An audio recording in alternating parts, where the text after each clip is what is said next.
Hey, I'm James, and welcome to Alternate Sides, a podcast about movies, parking, and a 25-year friendship. Today we're laying siege to Akira Kurosawa's monumental tragedy, Ran.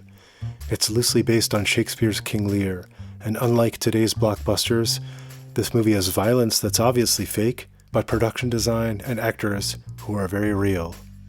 Along the way, we also talk about beds in cinemas, the sadness of aging, and Sam's dislike of movies set on ships. Here we go.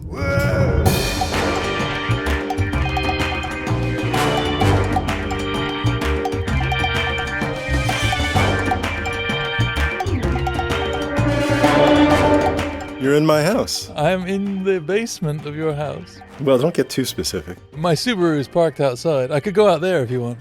I could just go. No, I'll allow it here. I don't know. We're sitting here. We have a beer.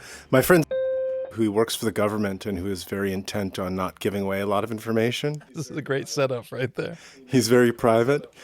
He knows that, that the Amazon Echo and everything are basically surveillance devices. Anyway, his son was asked by his teacher, his son who's like 7 years old, when his birthday was. And the son said, January 22nd. And it was like, next time, just say January. I don't have to be so specific. So I shouldn't give the address away. Just January is fine. We're in the vicinity of Philadelphia, somewhere in this. I actually don't know where we are. I just follow the Googly Maps all the way to your house every time. And I don't, if you asked me, are we east, north, west, or south of Philly, I couldn't tell you. Well, I will tell you, we're west of the city. Wow, okay, great. We're in the main line. What does that mean? It's a collection of neighborhoods, I guess, that generally run along the old main line of the railroad. From the suburbs. These are like the Tony suburbs, the John Cheever suburbs, west of the city. This is like the people who live like in Yonkers or Westchester who get the train down to Grand Central. Yes. So today we're talking about, I guess you should just get the accent out of the way. Go ahead. Ran. By director. Ran by Kurosawa. 1985? 1985. Maybe you should why don't you do a quick recap? What's it about? I'm not good at the recaps. I'll do the recap.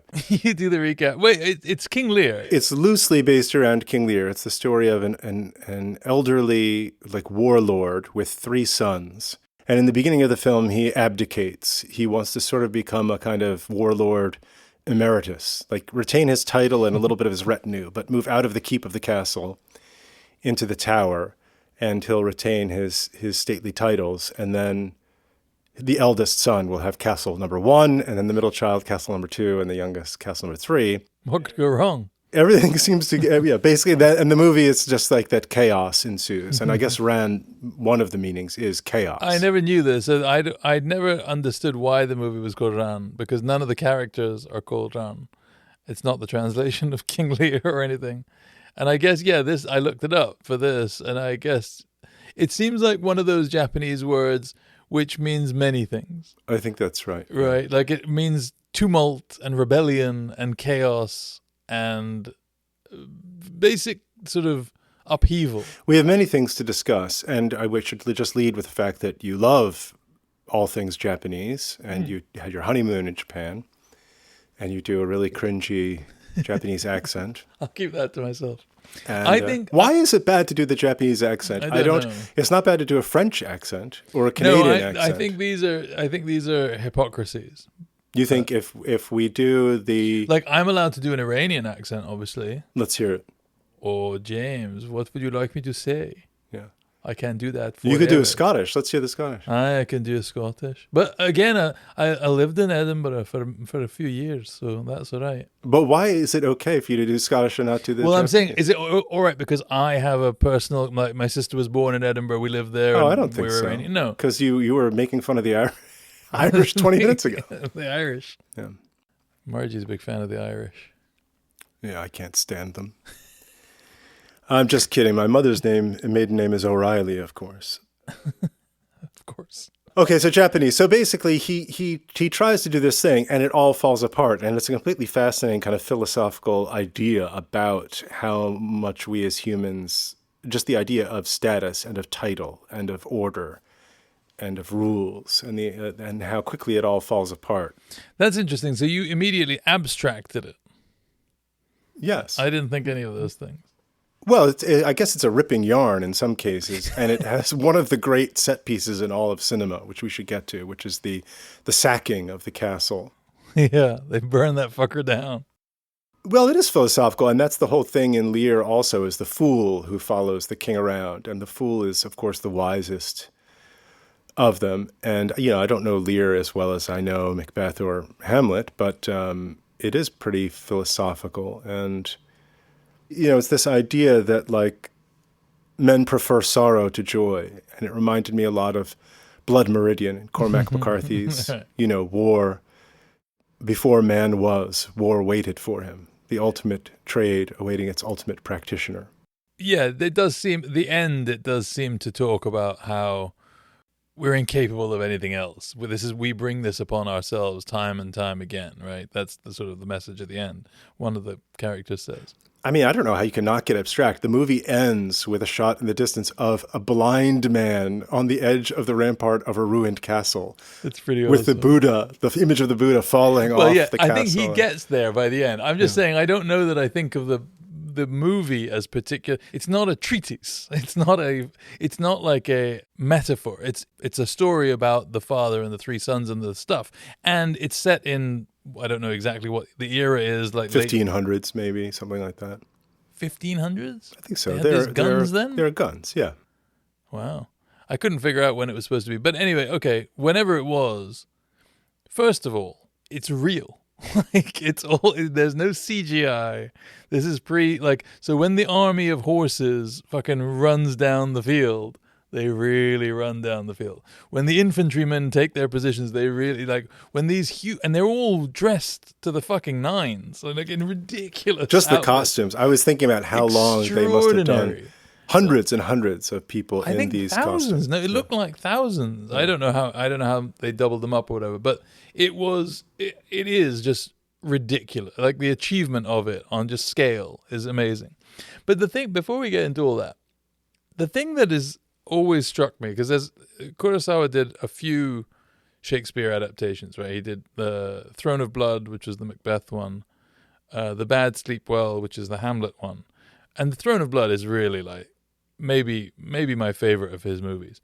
But this one, again, every time he does them, the incredible thing that he gets away with is he dispenses with the language, which is the only thing that you think of in Shakespeare. The only thing that makes Shakespeare is the language. And he's like, wait, we'll just toss that aside. Right. And I'll replace it with visual ridiculousness of a scale that you guys have never seen before. He just creates visually a world in which can hold the scale of the story. Like Shakespeare, it's all done through the language. It's usually on one. It can be done on a very simple, bare stage. Why doesn't this movie feel too long? It's 2 hours 40 minutes, and you recently saw the new Scorsese film, Killers of the Flower Moon, and what was your take on that? Way too long. Well, I think there's a lot of problems with that movie. I don't want to get into that movie, but I don't think it's just the length. I think it was the POV of the movie. He put the wrong person in charge of the movie. And so you just get frustrated. I got very frustrated with my relationship to the information. Here, the simple answer that it's not boring is because there's crazy shit going on and the stakes are very high. And he continues to find visual and dramatic ways to not only keep you guessing, but surprise you and shock you and satisfy you. Basically, he gives you all these things. Kurosawa is not he's regarded as one of the obviously one of the great Japanese directors, but for a while it became trendy. I feel like in the 80s and 90s he was the guy, and then it became trendy to be like, I'm not so into Kurosawa. You were supposed to say you liked Ozu or Mitsuguchi or some of the other it's a smaller scale in a way, but like more art house than Kurosawa. Kurosawa is kind of like he made detective movies, and he made Seven Samurai, and he made Yojimbo, and he was like populist in many ways. So he's definitely a crowd pleaser. Me too. But this was, I think at the time when it was made, right, was the biggest Japanese film ever. It was like the blockbuster of all Japanese movies. No one had ever spent this much on a movie in Japan. Do you think I'm fooling myself when I say that you can tell that it's not CGI and it makes a difference? I don't know if it's because you can tell visually, or if you just know mentally that, well, my friend Artie used to have a great line about the Lord of the Rings movies. He was like, by the third one, the movie was just an exercise in, you'll never believe how many people are behind this door. And it was like the camera would just crane up. And as far as the eye could see, there'd be like orcs or hobbits or whatever the fuck they were. And you knew they were not real. Right. So it doesn't, at a certain point, it does feel like, well, okay, cool, this is just a drawing.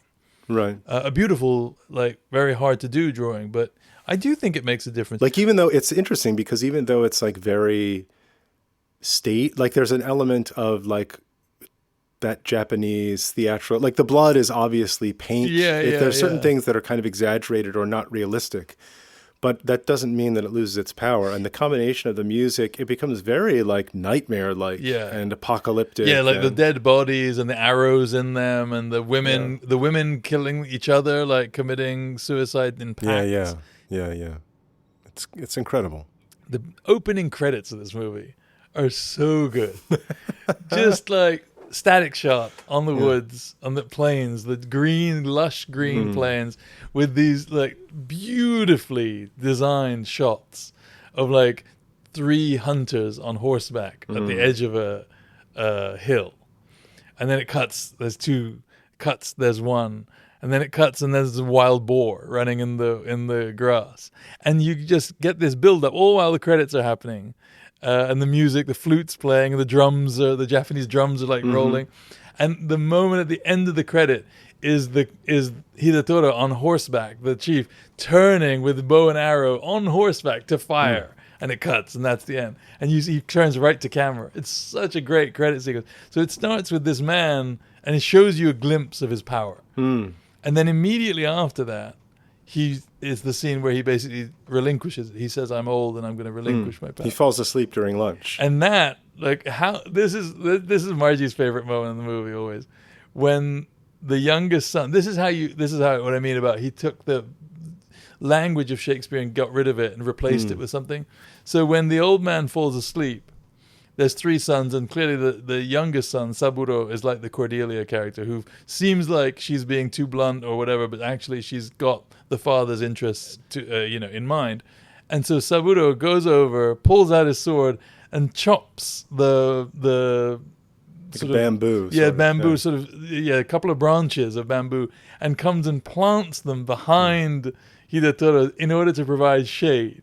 Now, is there anything more Japanese in this world? I don't know what it is about that, but that is the most quintessentially Japanese kind of idea, that I'm going to chop this tree with my samurai sword, plant it behind my father who's sleeping, so that he will not be, not overheat, so that he'll be comfortable in his rest. It's a gorgeous, and it's all that's it's silent, it's visual. Yeah. But that's what Kurosawa had. He had this ability to make those things happen before your eyes, and you understand the whole story from that. That tells you everything you need to know about the 3 sons and the father. Yeah, it's very good. Very good. Forgive me for a second. Do you want, shall I get you more of this beer? Sure. Thank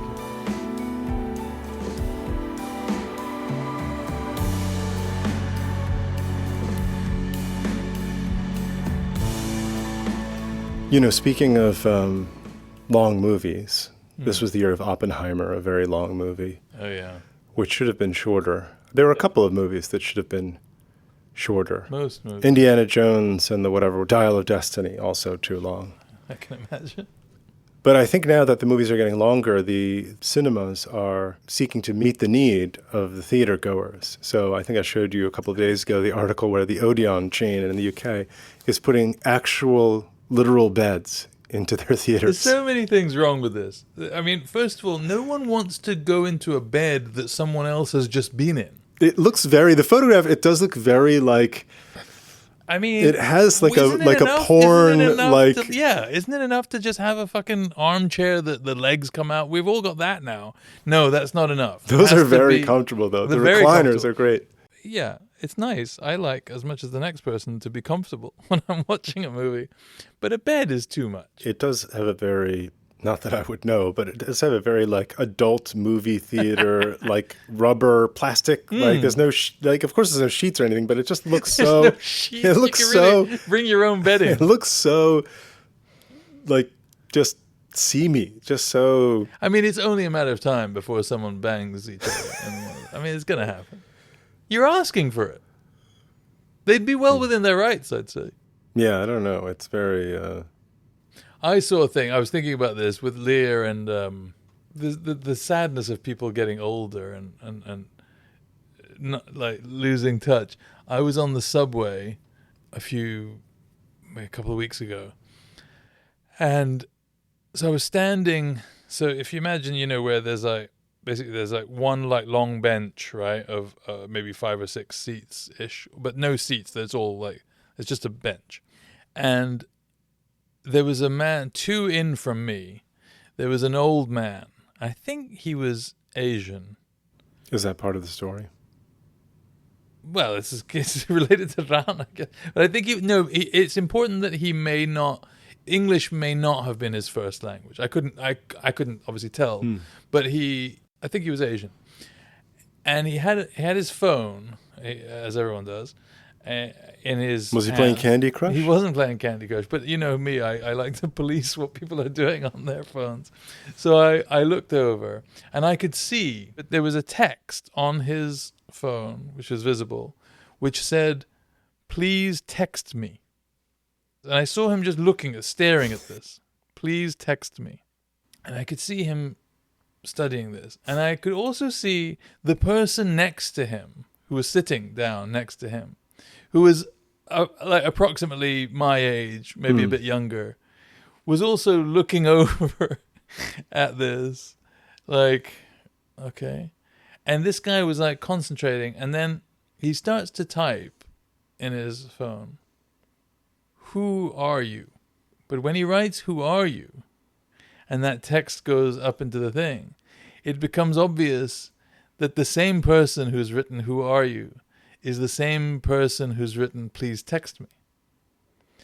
So he's not aware that he has somehow sent the text, "Please text me," but he thinks someone else has sent it to him. No. And now he's confused as to who it is that's sending it. And that he's not going to, obviously, now me and this guy understand what's happening. And we realize he's not going to get an answer to this text. But it was the moment, because I locked eyes with the guy next to him, and we both were like, oh, this is just some old shit. Like, this guy is clueless. And it was so sad. Like, because he seemed really bothered. Mm-hmm. But he wanted to do, like, it felt like I don't want to be impolite, but I don't understand what's being asked of me. I don't know how to communicate this. So I'll just ask, who are you? What's going on? But it was a very sad, I don't know, somehow it was very sad. Yeah, that's going to happen to us if we're lucky. Yeah, I saw a thing recently that said, like, all the words, the Gen Z words that mean this and that and the other. And I didn't know any of them. I was like, oh, like Riz. What does Riz mean? Riz, like charisma, appeal, attractiveness. Oh, look at you. Yeah. Good one. Riz. You're Riz. I didn't know that. Yeah. How did you know that? Because you got kids, older kids. I got kids, and I also got clients to teach me words like situationship and grind set. Situationship. Yeah. What does that mean? And cuffing season. We're getting to cuffing season soon. What is that? Cuffing is short for handcuffing. It's when the colder months come. You want to have somebody who's around to keep you warm, but just for those months. It's not like a serious long-term. Cuffing season? Yeah. That's terrible. Well, it does connect to Lear and to Ran as well. And maybe it's true, I don't know, that in the Japanese culture, it's like even more embarrassing or shameful to see a once great warrior so humiliated and so laid bare as this feeble and sort of doddering person, you know? You have sympathy for him, maybe because you never see him do the terrible thing. Like, you hear that he gouged out the eyes of that poor guy, and you hear that he burned these castles down, and Lady Sue, he just destroyed her life. Like, all these, he did terrible things. But because we don't see them, you kind of sympathize with him, don't you? Well, I think in the opening scene, he's depicted as being quite proud, but also very sensible. He's getting old. He has a plan. He will brook no dissent. He's not asking for too much, and he's happy to do it. He worked for 50 years. To burning and razing villages to unify control of the area. Yeah, it's a great movie. It's a great, great, great movie. This is the kind of movie that doesn't get made anymore. No. Because if you're going to make a movie that's has that kind of budget, these days you have to do something. You have to compromise on certain things. You have to, you have to make it somehow. There are maybe a couple of people who get away with it. I don't know who, but Ridley Scott is sort of a person, I think, who's close in spirit to the idea of the way that Kurosawa would make these movies. I just don't think he has the genius of Kurosawa. But like, I remember watching sequences in, I don't know if it was in Gladiator. There was he definitely does like battle sequences that I'm just floored by choreography and the scale of it. How do you do that? Like, I'm really awestruck by some of the stuff that. I'm a big fan of Peter Weir. Yeah, I do. You love the Australians. Master and Commander. Oh yeah, I have never seen that actually. That's great. Yeah, it's great, and that does have the scale of this, and it's a shame that they obviously wanted that to be a series, and it would have been great. It's got is it Paul Bettany? Is that his name? The actor, and Russell Crowe and yeah, I gotta watch that movie. I've never seen it. It's a good one. It also is about codes and is about honor and discipline and about and on the ship. It's really interesting the sort of rituals of the ship and the superstitions among the crew. And you have to figure you've got a few hundred men on this tiny. I mean, it's a big sailing, whatever, but it's still like you're out in the ocean for weeks or months at a time. And you have to be able to keep everyone in place, right? Yeah. Do you know what it is? I have an illogical dislike of stuff on boats. I don't know why. Now that you say it, I know why I've never. This is a lot of you talking today. I just want to say you have opinions. You don't like costume dramas. You don't like horses' hooves on cobblestones. Ran is a costume drama. I love it. I don't like period movies. You don't like English or I American. don't like shit ones. Yeah. I don't like the ones that are like, I'll just here for tea. I love those. Invite him in. Well, I would like to hear of a Dickensian adjacent period movie that you actually like. Are there any good ones? If there are, they would do something different. Like Barry Lyndon. Right. Oh yeah, that's a good one. Yeah, Barry Lyndon's quite good. So you don't like movies on ships? There's too much like technical mumbo jumbo when it comes to boats. Technical. Oh, so maybe you won't like Master and Commander. There's a lot of like. Oh, off the wane. Fuck off. Like, what are you talking about? What does that mean? Climbing the rigging and on the mizentop. Yeah, no, I don't want to hear any of that. 3 leagues and all that stuff. So annoying. This is a language that I have to adapt to for no reason. Why? I think it's great. Yeah. I don't know. I don't like it. Why don't you like that? And yet we all love the great Cold War espionage thriller where you learn about like the craft of like this and the spy thing. Because the spy thing I can relate to. Being on this boat, I can't relate. I just don't care. Like, why are you all on this boat anyway? Like, what are you doing? And most people, they're not doing it like the spy is like the outlier. This is espionage and deception, and they have to trick someone. There's none of that. This is just in order to survive, you have to do nonsense all the time. Like for weeks on end with no reprieve. It sounds so fucking terrible.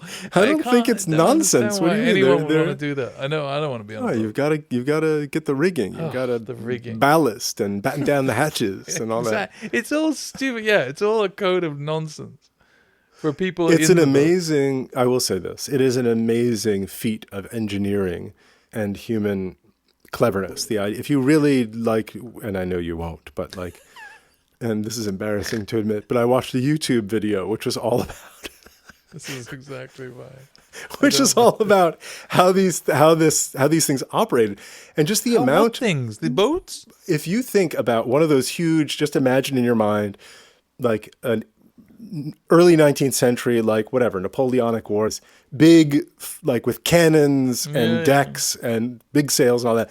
The amount of just rope on that boat and that's needed to like. This is like saying, imagine how much concrete they used in the Empire State Building. Who cares? It's a building. I know what a building is. Like, okay, this one. Well, but the Empire State Building just sits there. This is like a function. You're out on the sea. You're out on the ocean. And you have to also be able to get things up, down. You got to be able to do this, turn, and have fresh water for weeks at a time. Gunpowder, the cannons create a certain amount of recoil that you have to be able to account for. I'm not saying you have to go live there. I'm just saying. I couldn't do it. Now, do you remember a couple of weeks ago I came to New York for the night? I do remember. To see Craig Taborn with you. Yeah. It was an improvisational concert. I do remember it very well. I was remembering how we went out and had a burger beforehand. Yeah. But I don't know if you remember this, but all I remember is you were getting up to go to the bathroom, and I like grabbed you by the arm. Hold on. He goes into the potato. Son of a bitch. You got one. Dude, you don't eat the potato chips. The cat is not supposed to eat, but you gotta figure out what's going on with this cat. She's insatiable. He is insatiable. Okay, apologies for that. My beloved orange tabby man has an absolutely incredible appetite. Like me, he likes to eat. It's no secret that he likes to eat. Anything. Potato so chips we were in the included. bar. I'd had a beer, and you were getting up to go to the bathroom, and I sort of grabbed you by the arm and said the words. I can't do this without you. I have no idea what I was trying to say. This is a deeply Freudian moment. I can't do this without you. It was very strange. Do you remember what I was trying to say? I think it was either going to the bar or ordering, possibly. Oh, maybe it was. Yeah, I think it was that. It was something about ordering the food, I think. And you were going to go up to the bar and order it. Yeah, that's right. You said, I can't do this without you. That was funny. Yeah. Good times. We were going to talk about psychotherapy. Oh, yeah. Well, I was very gratified to hear Werner Herzog recently. Friend of the podcast, Werner Herzog. Yeah. Werner Herzog, who said that he thought, just as it would be intolerable to live in a house whose every corner was brightly illuminated, so it is with us and our brains, that it's not a good idea to turn the lights on everywhere, and that he thought this was he actually thought that psychotherapy was one of the great evils of the 20th century, and that it had led to I don't know how he put it, some sort of backsliding of humanity, basically, that it's made us all into kind of whiny, self-obsessed. No, obviously I don't. And he did to his credit, he did say there are clinical conditions which do require, some help. But this idea that everyone should be in therapy and everyone should be... We should also say that your mother and your sister are both in... My mother is a psychiatrist, was a psychiatrist. My sister is a child psychologist. Yeah. And they both help people enormously. And I think that what they did with their lives is eminently more valuable than what I've chosen to do with mine. If I'm honest. I think what Werner may be putting his finger on is that we have not we, the general human race, but we in certain cultures have become, we've started to adapt or use this in a different way than it feels like it was originally intended. You know the old Kurt Vonnegut line, people don't fight. He says, couples don't fight over the thing that they're fighting about, right? Couples fight because you are not enough people. He's like, we've reduced the circle far, far, far too small. So it used to be that we lived in communities where the troubles were divided across a whole range, and there were people who could help you out. So there were elders, and there were peers, and there were children and grandchildren and grandparents. So there was all these groups of people who would somehow try to negotiate with their place with one another together. And we've destroyed that. Yeah, and I think that we could tie this back to the movie in a way, just to draw a distinction between the more collectivist society, like in Asia, East Asia, and our brutally individualistic society in the United States, where there isn't so much of that focus on community or family as there is over there. You people, and I mean the Iranians, are, in my experience, very the hospitality is really it's not, I don't even know, I was going to say instinctive, but there's, like in you, there are certain things that you would just not dream of not doing if you had guests in the house. Yeah, you know, or I that, really hope that we give this to Wilder. Even tonight, you arrived at my house, you brought me a nice gift, that was much appreciated. Can't come empty-handed to someone's house. That won't do. Is that an expression about entering a house? Yes, that's right. Well, there's two different things. I think because you were talking about, we did in a script, right, once, which was like, that was the first time that person was walking into the house. First time they walked in, and they were in a situation where they could not, there was no opportunity for them to have gotten the gift or brought one. So I think they apologized. Exactly. You're supposed to bring flowers, and you say, I'm sorry. You'd say, or you're supposed to bring something. And so you'd say to the person, if you're in this unfortunate position of not having anything, you'd really apologize that you are empty-handed. And the person then would know to say to you that you yourself are a flower, and therefore your presence in here is gift enough. You know? How does one say that? You first say, ببخشید که دست خالی اومدم. Like, I'm sorry that I've come with empty hands. And then خواهش میکنم, please, شما خودتون گل هستین. You yourselves are a flower. But there's another different version of that, which is not to do with coming to a gift, which is that you're never supposed to sit with your back to someone.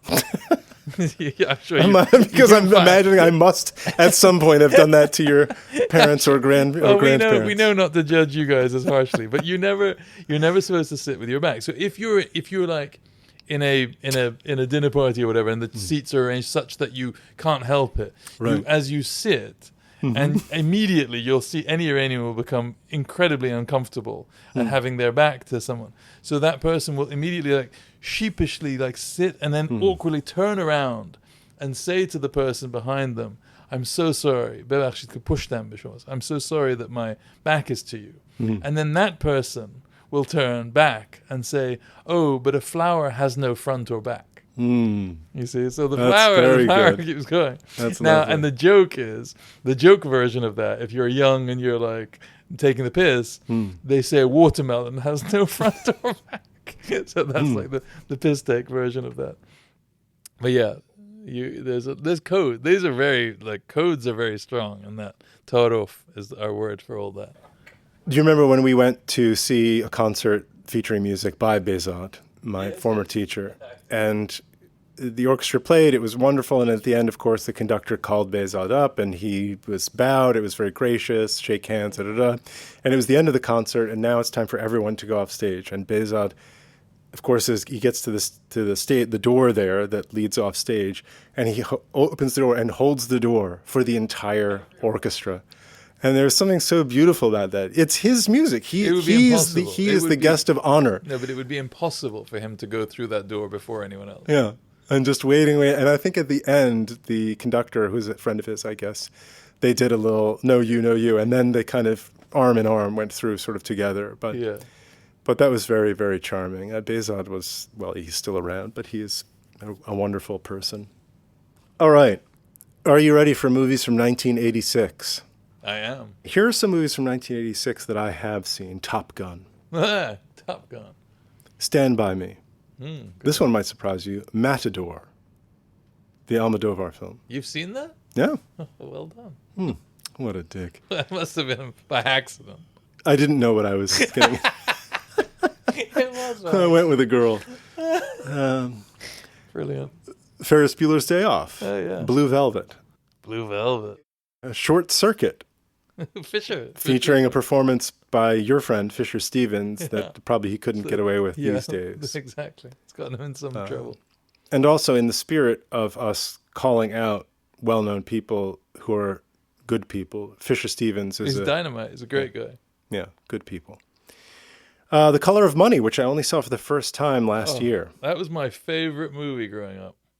It's okay. Yeah, if you're a kid who liked to play pool, that was a great movie. I didn't like to play pool. Too scary. Hannah and Her Sisters. Oh, I love that movie. That's a great one. I think that one is going to be one of the 3 or 4 Woody Allen movies that survives. One of the all-time great. Diane Wiest. Oh, my God. Another person that you know who's also dynamite. Yeah.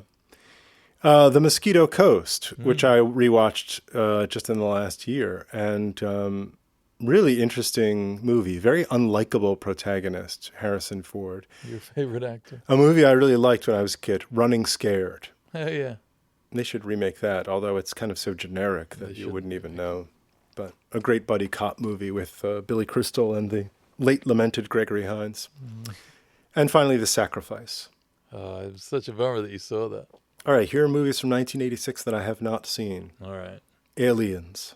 Well, Alien was one that you hadn't seen, right? We debated that at one point. You've seen none of the Aliens. Correct. But I think Aliens, which is Jim Cameron, is maybe some people would say is a better movie than the original Alien. It's more of it's a more satisfying action movie, but Alien was a much better movie. Okay, fair enough. The Fly. Jeff Goldblum version? Yeah, I definitely can't watch that. It's a very, you wouldn't find it scary. It's a very silly movie. I watched a bit of, I watched the trailer of the Flash Gordon, the silly one. Yeah. It looks so silly. So silly. I was scared of that movie. You would ever be scared of that movie. I was scared of that movie. Hilarious. I don't understand. There's something wrong with me. Not anymore, though. Not with the fire that's in you now. The Name of the Rose. Oh, I used to love that movie. What year was this? 1986? Yeah. Wow. I was 11. Three Amigos. I mention that because it's a very strange movie, because the Three Amigos script is written by, I think it's Steve Martin, but 2 of the 3 scriptwriters are Lorne Michaels and Randy Newman. Right. And Martin Short wasn't involved in it? He's one of the stars, but I don't know if he wrote it. But anyway, I know Randy Newman is one of the co-writers, which is very strange. I sort of imagine the 3 of them holed up writing that. Okay. Manhunter. Oh, yeah. The Brian Cox one? This is the Michael Mann movie with the first appearance of Hannibal Lecter before Silence of the Lambs. 9.5 Weeks. That'd be hilarious. You and I talking about Kim Basinger and Mickey Rourke. Here's the one I'm afraid you might like. I mean, I haven't found one yet. Henry, Portrait of a Serial Killer. Oh, yeah, that was a good movie. The Belgian movie? I don't know if I could. That looks very... I haven't seen it since then. Sid and Nancy. Oh, Sid and Nancy. That's better. All right. We're running out of options here. So there haven't been any real killers, but I'm saving a good one for the end. The second to last one is FX. Remember that? It's like a thriller about a special effects artist. No, I don't know anything about this movie. I think you made it up. Brian Brown and Brian Dennehy. Love Dennehy. Dennehy is awesome. And Angela Bassett in her film debut. What? Yeah. Okay, that sounds terrible. This is the kind of movie I would like. The film's about a special effects expert who's hired by the U.S. Department of Justice It sounds so 80s. to stage the murder of a mobster That's so shit. about to enter the witness protection No, program. we made this mistake before. I'm not getting fooled. But complications arise when I'm he's sure they targeted do. for murder himself. I bet they do. Yeah. No, thank you. That's my kind of movie. No. So far, I know which one I'm picking. So far. Okay, the last one here. Round Midnight. Oh yeah, that's a good one. Bertrand Tavernier with Dexter Gordon. You've never seen this movie? No? All right, it's got to be that one. You think so, huh? Well, I do because it's. I love this movie. Well, you love jazz, of course. I love jazz, but this movie, it's probably the best jazz movie, right? Is there a better jazz movie? I don't think so. Maybe we can get into it when we talk about it. It would be between this and Sid and Nancy. Liv would like me to watch Sid and Nancy, I'm sure. Your anarchist daughter. I'm happy to watch Sid and Nancy. I'm happy to watch both. You want to do both? Oh, they're both sort of music films, right? Yeah, we could do a double bill. Okay, double bill, Round Midnight, and Sid and Nancy. I'll do That's it kind of, for I like Liv's that. sake. Okay, I like that. All right, it's cocktail time, I think. Fantastic. Fire up the grill. Get the gin out. I'll bring the soy sauce. I like that you've brought it back to Japan in the end. You couldn't help yourself. That's my problem. It's my problem too, unfortunately. All right, see you next time. Cheers. Bye.